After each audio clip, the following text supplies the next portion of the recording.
On my day off, I had been driving in my car for what seemed like all day. I was frustrated with the drivers, the layout of the roads, everything and anything. When I finally got in my car one last time to visit a friend, I simply wanted to be there already.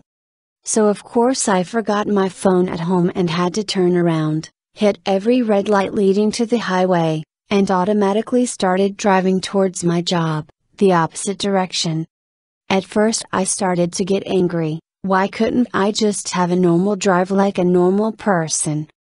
Why is it taking me so long to get there? Are my guides telling me I'm doing something completely off my path? Instead of getting angry, I started to break down what was going on and why I was becoming so frustrated. There was no real rush for me to get there, other than my own impatience. Shouldn't I just enjoy the drive, the music, the sky? Aha! My guides were trying to tell me to slow down and chill. You're rushing for no reason and you're missing everything around you. I took a slow, deep breath, found a good song on the radio, and got back on track. Now, this is a very obvious, right in my face sign from my guides, and I immediately interpreted it at its face value. Going the wrong way to my destination was a sign I was on the wrong path in life, right? I didn't feel like I was on the wrong path at all, but it seemed like such an obvious interpretation. I started to think about all the times me being in a rush made my arrival time way later than if I had just gone with the flow, and I realized my guides were cracking down on my impatience with driving. I realized this and took it into account, thanking my guides for their observation and interference. The next day my friend and I went on a short road trip and absolutely everything ran smoothly. We even left right before a huge storm and were able to marvel at it, and the opposing gorgeous sunset, as we drove away. Does your interpretation make sense? When you receive a sign, don't just take it at its face value.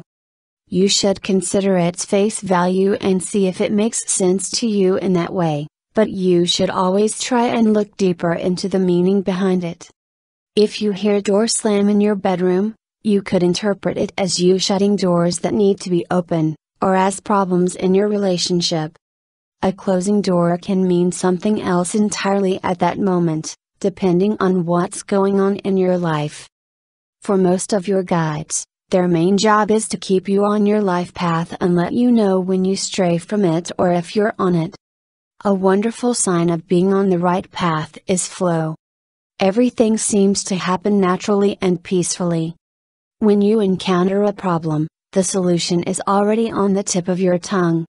Everything seems fluid and easy, and you learn from each hiccup and move on. You will begin to see synchronicities all the time in your daily life, from repeating numbers to thinking about someone and seeing them that same day.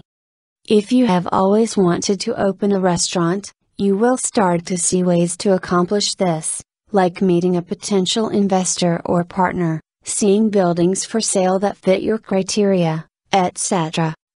These are signs from your guides letting you know that they are opening a path for you if you would only take it.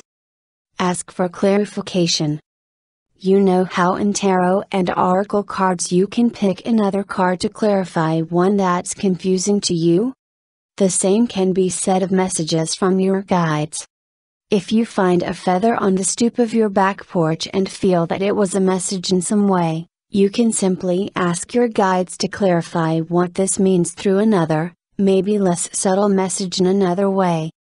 For example, I was switching through radio stations and heard a song that seemed to speak to me. I had never heard it, even though I listened to that station often and they usually play the same, old music. While listening, I kept asking my little sister, who is one of my guides, if it was her playing it for me. The message seemed like something she would say. After the song ended, commercials came on, so I switched the channel and sure enough, our song was just starting to play. It was her way of getting a message to me and confirming that it was, indeed, a message. Your guides are here to help, They will never become frustrated at you for not understanding or needing more guidance. Make your own symbols. If you need validation that what is happening is not simply coincidence, create a symbol for your guides to use when they're trying to tell you something. You can even write them down for reference if you want. For example, tell your guides to send you a specific bird, or flower, or word, etc., when they want to tell you you're on the right path. Don't forget that they can send these signs through any platform, so if you picked a rose as your symbol with them, it could be on a sign, you could hear someone talking about roses as you pass them, you could read about roses in a book, etc. Always use your intuition to know whether or not it's a sign, but it most likely is. My sign is repetitive numbers. When I notice I look at the clock 1 minute past 5:55, I know something is up. When I look at the clock and see 3:33 or 4:44 or whatever, I know that I'm on my right path. Your guides are always talking to you, sending you signs, and working with your higher self, so remember to send them, and the universe, gratitude whenever you can. Love and light to you all.